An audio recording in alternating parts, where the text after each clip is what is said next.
देखिए, जीवन को समझने का प्रयास कीजिए कि वास्तविकता में जीवन का आधार क्या है और आप किस प्रकार का जीवन जी रहे हैं, उसका आधार क्या है।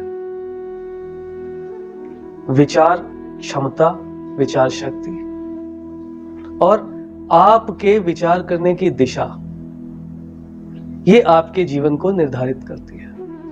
आप किस प्रकार की विचारधारा रखते हैं, ये संपूर्ण विश्व आपको उसी प्रकार से दिखने लगता है।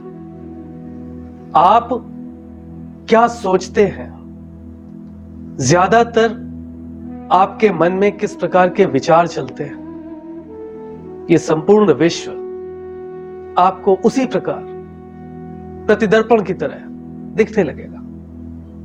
विचार करके देखिए, जब आप बाल्यावस्था में थे तो सब कुछ अच्छा लगता था, क्योंकि आपका मन, आपकी विचार शक्ति बहुत स्पष्ट थी। तो आपको आपके संपूर्ण संबंध, सभी व्यक्ति, संपूर्ण विश्व, सब अच्छा लगता था। जैसे जैसे हमारी आयु बढ़ती जाती है और हमारे अंदर का व्यक्तित्व हमारी अपनी ही विचार शक्ति से, अपनी विचार क्षमता से मलिन होने लगता है, गंदा होने लगता है, तो वैसे ही हमको इस संपूर्ण विश्व गंदा दिखने लगता है। अक्सर लोग ये कहते हैं कि अब मुझे नहीं जीना है, इससे अच्छा तो हमारे इस जीवन का अंत हो जाए। ऐसे अवसाद क्यों आते हैं? क्योंकि आप अपनी विचार क्षमता में किसी भी प्रकार की नवीनता नहीं लेकर आ रहे। आपका जीवन एक ढर्रे में बंधा हुआ है और आपके पास कुछ भी ऐसा नहीं बचा है जिसे आप करके आत्मिक संतुष्टि और आत्मिक संतोष, आत्मिक सुख प्राप्त कर सके।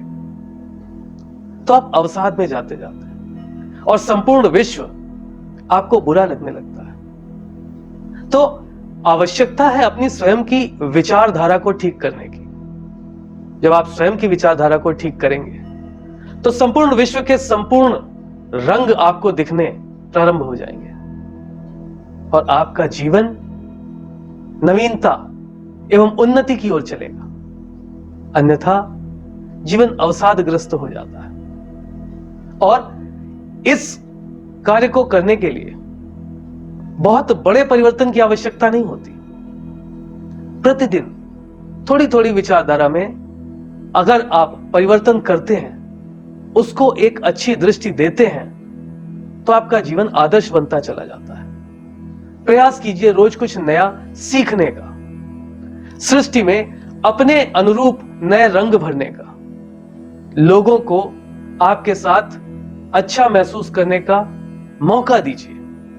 ये सब वो प्रयास हैं जो आपको आपके जीवन के लिए बहुत आशावादी बना देंगे। तो प्रयास कीजिए अपने जीवन को उन्नत बनाने का और अपनी विचारधारा को ठीक करने का। यदि संपूर्ण विश्व आपको गलत दिख रहा है, संपूर्ण संबंध आपको खराब दिख रहा है, आपको ऐसा लगता है कि सब कुछ बर्बाद हो चुका है, तो प्रारंभ स्वयं के अंदर से कीजिए और किसी बहुत बड़े परिणाम की आशा किए बिना छोटे छोटे परिणामों से प्रसन्न होने को जीवन कहते हैं। इस बात को समझिए, ठीक है?